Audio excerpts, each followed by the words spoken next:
Assalamualaikum teman-teman, perkenalkan nama saya Fauzia dari jurusan Pendidikan Bahasa Indonesia kelas 1A. Tujuan saya membuat video ini untuk memenuhi nilai UTS Filsafat Pendidikan Islam.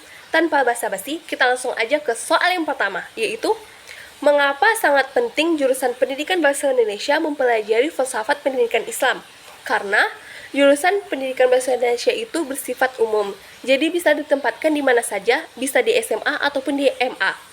Kalau kita mempelajari filsafat pendidikan Islam, kita akan mendapatkan fondasi ilmu mengajar kependidikan secara keislaman, dan juga kita bisa menempatkan cara mengajar kita di tempat manapun.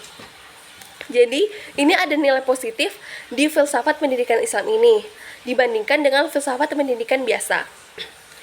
Oke, kita langsung masuk ke soal yang kedua, yaitu bagaimana cara kita menganalisis sebuah informasi itu benar atau tidaknya.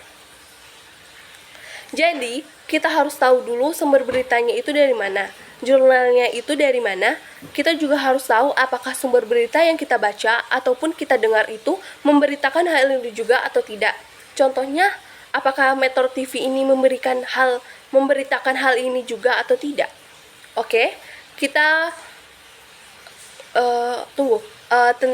jika ada berita mengenai hoax tentang keislaman, kita bisa langsung tanya ke guru kita ataupun ke ustadz-ustadz. Zaman sekarang kan sudah canggih ya, kita bisa DM ustadz-ustadz kita, contohnya Ustadz Somad ataupun Ustadz Hadi Hidayat mengenai hal ini benar atau tidaknya. Oke, kita masuk ke soal yang ketiga, yaitu bagaimana sikap saya sebagai guru ke murid di masa yang akan datang. Saya akan memperlakukan siswa secara tegas, disiplin, dan patuh terhadap saya. Saya ingin sekali mendisiplinkan murid agar tepat waktu dalam segala hal dan tidak ngeret. Contohnya mengerjakan tugas, masuk ke kelas gitu.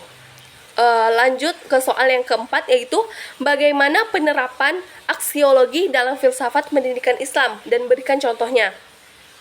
Aksiologi sendiri artinya adalah hakikat nilai atau mempelajari tentang nilai-nilai atau norma-norma terhadap suatu ilmu.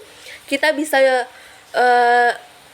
bisa jumpai pada kehidupan sehari-hari, seperti adil atau tidaknya kita dalam ujian. Kita langsung ke soal yang kelima, yaitu buatlah filosofi kehidupan dirimu sendiri dan berikan maknanya. Filosofi sendiri bermakna yaitu pengalaman kehidupan manusia sebagai landasan bagi keyakinannya. Jadi saya ingin berbagi landasan kehidupan saya kepada kalian mengenai takdir. Saya selalu percaya bahwa takdir itu bisa kita ubah dengan cara kita berdoa kepada Allah Subhanahu wa Ta'ala dan berbuat baik kepada siapapun. Satu persatu pasti kehidupan kita akan berubah baik ke depannya. Cukup sekian dari presentasi tugas saya. Mudah-mudahan kalian bisa mendengarkan dan bisa mendapatkan ilmunya. Kurang dan lebihnya mohon dimaafkan. Wassalamualaikum warahmatullahi wabarakatuh. Terima kasih.